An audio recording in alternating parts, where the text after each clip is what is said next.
You're listening to Ask When, the podcast. Folks from all walks of life talk about their daily hustle and bustle, living and celebrating life, sharing tips on becoming champions, especially for those who are muscling mental and physical disabilities. Ask When, the podcast, with your host who has mustered over 30 years living with cerebral palsy and going strong.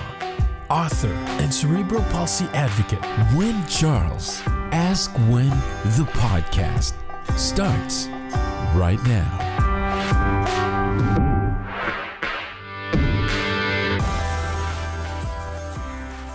Welcome to Ask When, everyone. And today with me I have Kim. Now, Kim just said something to me that shocked me right to my core. I mean, it shocked me to my core. She is actually 50 years old with, take one guess, CP. So yes, you'll get to hear from a life coach with CP. And yeah, okay, Kim, you're making me look bad here because I thought I was in my 30s. I had already I lost my dad in May. I lost my mom in 2010. I thought, okay, how am I going to make it now? Fast my things into, so every single milestone, you guys, for us that have any disability, including cerebral palsy, is a huge milestone, and I'm about to turn 33. Yikes, that's a little scary. And so I'm going to let Miss Kim share her story and then share her story and take it away.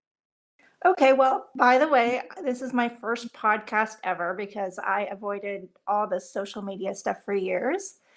But I am a spiritual life coach, and I was born with cerebral palsy. I was born a preemie way back when in 1969 in Seoul, South Korea. And back then, the medical stuff was not as good as it is now. So I was born a little bit less than 3 pounds, and who knows what happened, but I was in an incubator for a while before they determined that I was well enough to go home, and they discovered that I couldn't walk right, the muscle stuff and everything else. And so I ended up being diagnosed with cerebral palsy, and my parents moved to the States because they wanted a better life for me. And I ended up having multiple surgeries and, all the stuff, physical therapy, leg braces, all that kind of thing. I walked pigeon-toed with a limp. I had arthritis in my legs. And then, it wasn't really a big deal except for the bullying and regular crap that we all go through as kids. But then when I turned 28, I got diagnosed with lupus. And then every year after that, for about 15 years, I got like another new diagnosis, just like with everybody with autoimmune crap. You end up getting mystery diagnosis after mystery diagnosis, and it just builds and builds. And then after that, I ended up on disability, couldn't work. I, just like you, was a journalist. I also was a pastor. I did a lot of different careers, but I ended up in disability and I couldn't work. So then I had to figure out what else to do with my life. I lived in chronic pain and I couldn't do anything, and I was trying to do stuff. And what I ended up realizing was that the universe, in its own way, said, stop taking care of everyone else. It's time to take care of you. Yeah. And then I had to figure out how to fix myself and work through all my crap and get to a place of wellness, get to a place where I could heal myself and get to a place where I could do something again. And so in the last few years, I really just kicked it in the butt and got off disability and healed myself a long list of chronic crap. And now I can take all my years of experience and all my life experience and everything that I've done in my whole life and put it all together and be online and have a course and a program and be a spiritual life coach, not only for people who are disabled, but everybody, everyday leaders, everyday light workers, everyday empaths, people who feel too much for everyone and take care of everyone else like I did and forgot to take care of themselves. And I help you remember, hey, you're a priority too. You deserve it too. You deserve the self-care and the self-love. And I help you get through it and figure out a way so that you can live your best life and have the best relationships and create the life you want. Because it all starts with us. That is so interesting you say that. Okay, I got laid off my job, people, as you will know.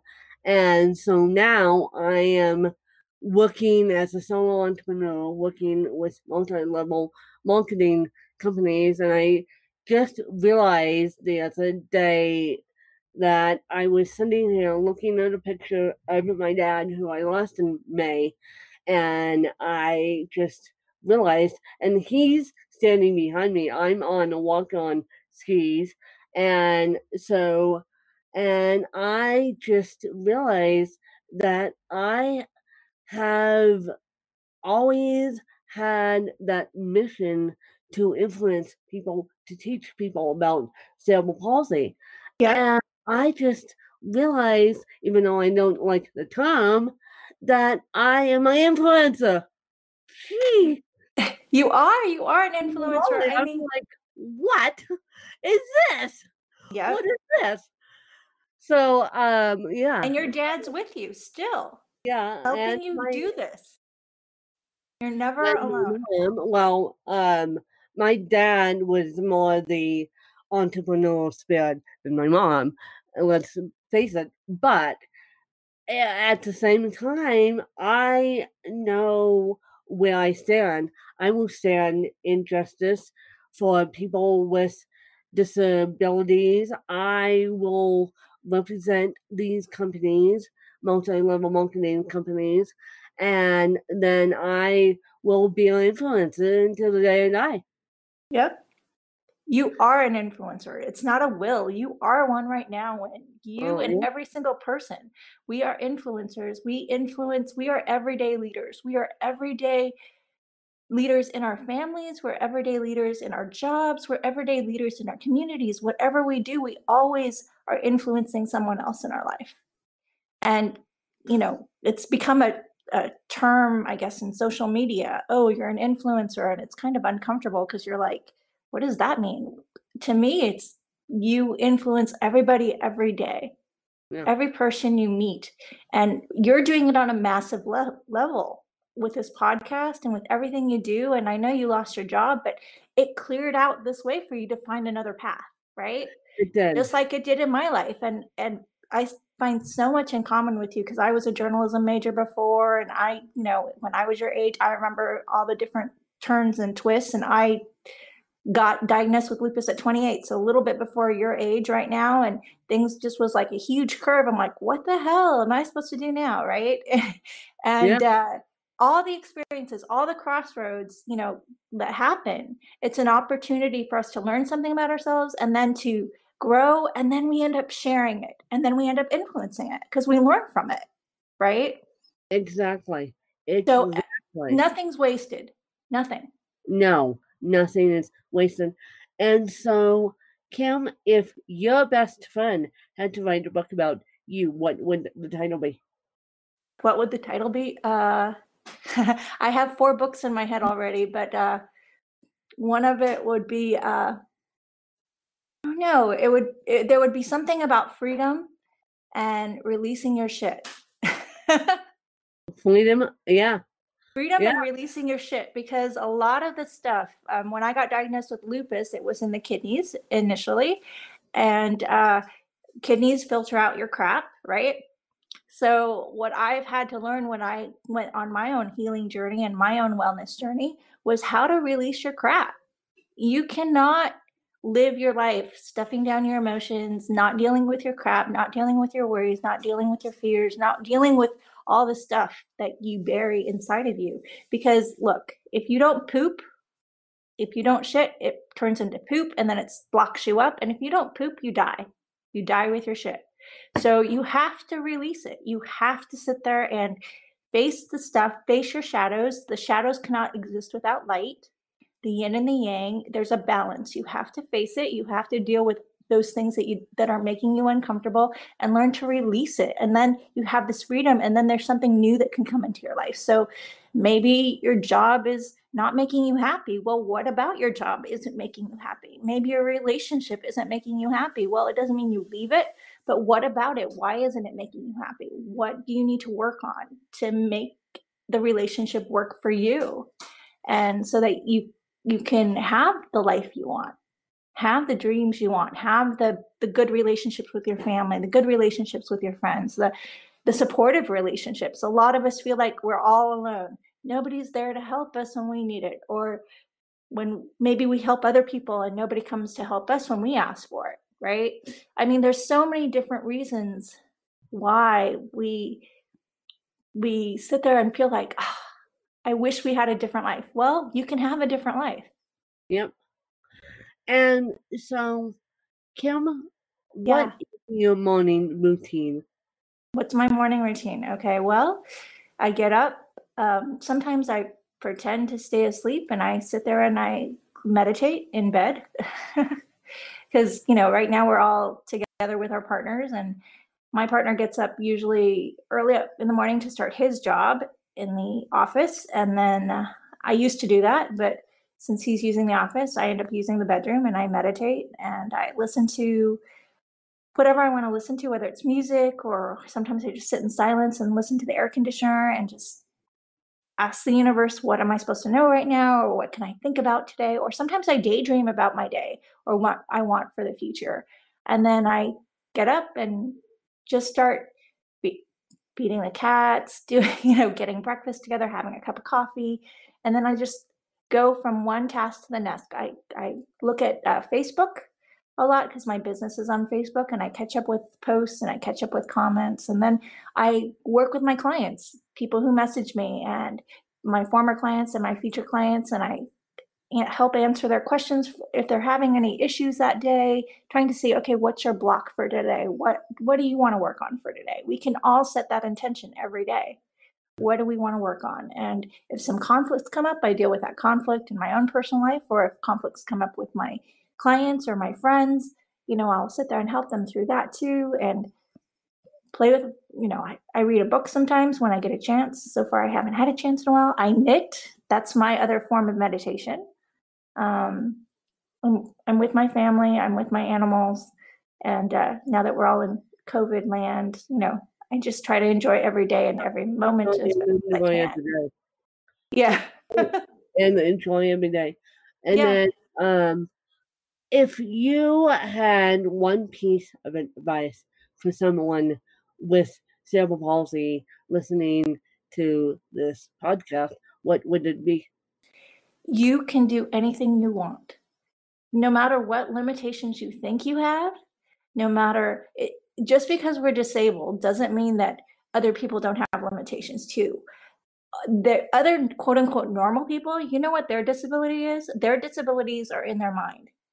Their disabilities are all the things they can't do in their mind. They tell themselves all day long, I can't do that. I don't have the money. I don't have this. I can't do that.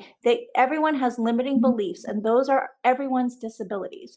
So for us with physical disabilities, we're lucky we get to kind of see it in real life and remember, hey, it's okay to be different. We all have our limitations in our minds, but we can all overcome them. We can stand, the word inability, right? How to spell inability. Well, put a hyphen in between. We can stand inability no matter what our limitations are on the outside. No matter what our limitations are on the inside or outside, whether we have a disability or not, we can stand in ability every minute of every day. We can always do something differently. We can always find another way. Just because we have a disability and it looks like we can't do it, we'll just do it differently. We'll just do it differently and stand in ability and just do it differently. There's nothing wrong with doing things differently. We don't have to be normal. And what is your favorite book, and what is the title? Let's see. I have so many favorite books. I was thinking about The Little Prince the other day. Because the little prince is a traveler and went to different planets and wanted to explore the world, and just found beauty in the end, right? You can only find beauty if you choose to. And The Little Prince is a sad story at the end. Yes, I understand it's not really a children's novel, but no matter what happens in life, you can always find the beauty in it. No matter what contrast and struggles, life is hard, and we aren't promised an easy life. We just aren't, but we can always find the seed of equivalent benefit. We can always find that silver lining, the lessons learned. Now, it's not easy always to find it, but when we do, we're able to kind of let go of the crap that's stuck to it. If we can find something good out of everything, it helps us get to the next part of our lives. So The Little Prince for me is one of the little books, the short books that you can read to just remind yourself how precious life is and how beautiful life is in every moment. And as we wrap this interview up, Kim, do you have any questions for me? Yeah, Wynn. Well, I always ask my clients this. What do you want in your life? If you could have anything and you had no limits, right? If you had no limits, what would you daydream about for your life? Because you can create that. So I asked, that's one of the first questions, that what would make you happy? And what would you daydream of? What would you want in your life right now? Or what would you want to create in your life? Well, I would like to personally, I would like to put boots on the ground in every special ed classroom that I could, and physically be there and physically uplift these teachers right now, because unfortunately, Kim, special ed is not the best right now, and it's not the best at the college level either. No, yeah. It's even worse at the college level. Kim and I don't know about you, Kim, but I am certainly having to buck and squawk more self-advocacy, more for what I need at the college level than I ever did in high school, because they don't know what to do with me. Right. No, I had the same experience when I went into college. They didn't really know what to do or how to support me, and I had to advocate for myself. No, yeah. And that's tough. That's tough on a daily basis.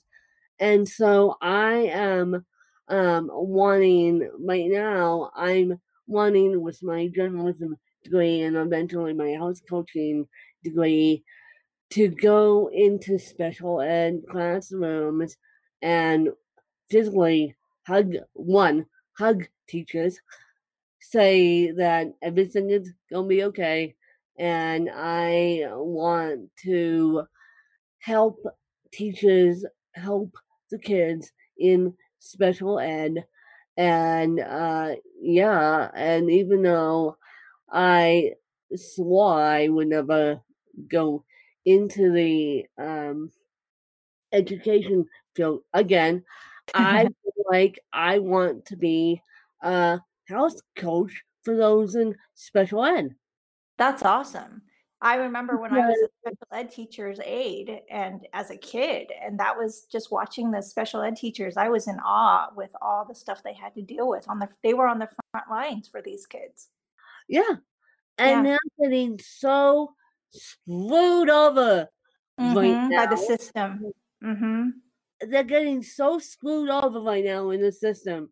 And if you think about all the kids who are getting all screwed up right now in the system, think about those in special ed. Think about those with adults with disabilities. We're getting screwed over left, right, and center, to be honest with you. And during this COVID-19, and it's like, no.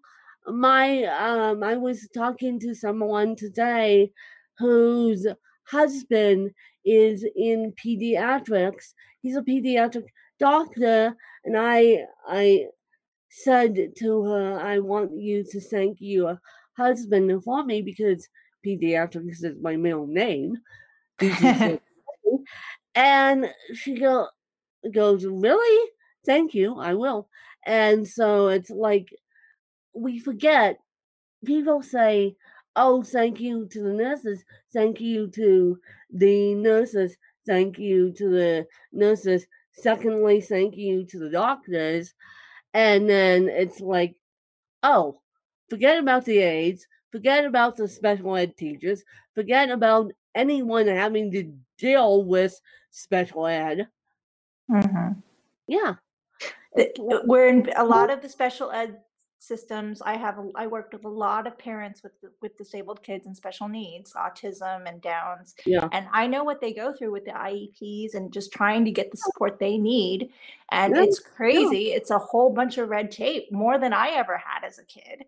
My mom had to advocate for me. She was a nurse. She had to advocate for me on her own because the systems weren't there. And then once the systems started being there, you'd think it'd be better, but it actually turned into more red tape. It's actually more red tape. It's Yeah. actually more red tape, you guys. Yeah, and it's horrible. It's horrible, but yeah, there's the special ed community is often an invisible community, just like many of us have invisible disabilities and visible disabilities, right? Yes. I just totally see the special ed community as invisible. And, you know, Special Olympics helped and other stuff has helped in the past, but we need to move forward to beyond the Special Olympics, right? Yeah, we need to move forward. We need to support journalists with a disability. Thank you, Bill. We need to support people who take care of the disabled. We need to support the disabled themselves too. Right. There's definitely a need, but also my message to the disabled community is beyond just getting the support, you have the ability to create your support and to create the relationships you want and to become a support. It's not that we always need stuff. We can actually give back to the community and teach them something, right?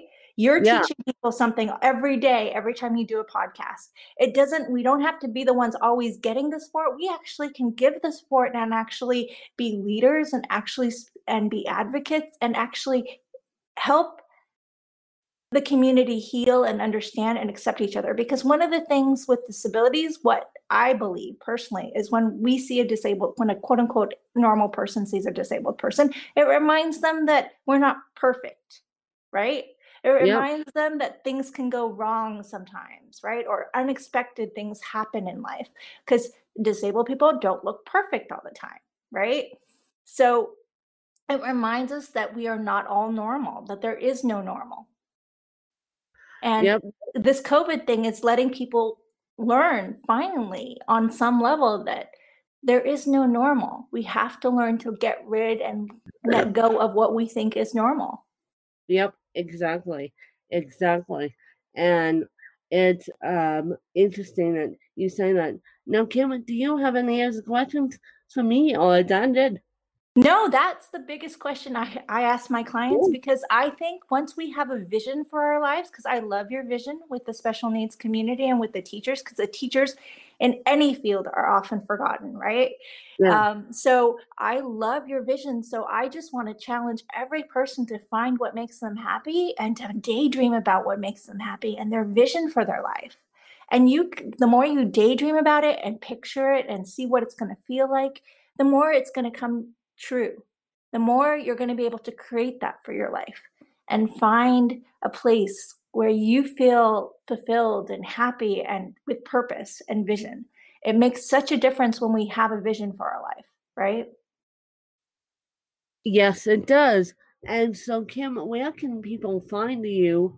Where can people get a hold of you? Well, I have a Facebook group. Mainly I'm on Facebook right now. So I have a Facebook group. It's called You Come First, Creating the Peaceful and Balanced Relationships You Want. But the short version is You Come First. And that is where I'm primarily at. I also have a Facebook public page that you can find me as Kimberly Davis. You can follow me there if you don't want to join the group yet. You kind of want to see what I'm like.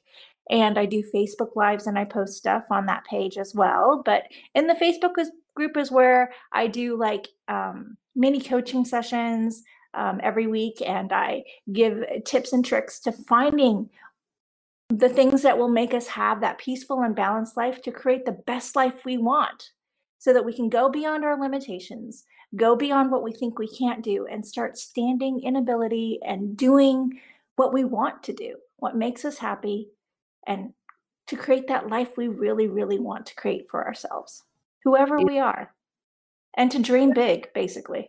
Dream big. Don't give up and dream big. Don't give up and dream big. And on my official retirement day, what was supposed to be my official retirement day, I have a huge announcement for you guys, and I'll be announcing it on my Facebook. I'll be announcing it on my podcast. So for those of you who don't follow me on Facebook, you can hear it on the podcast, but I have a huge announcement for you guys.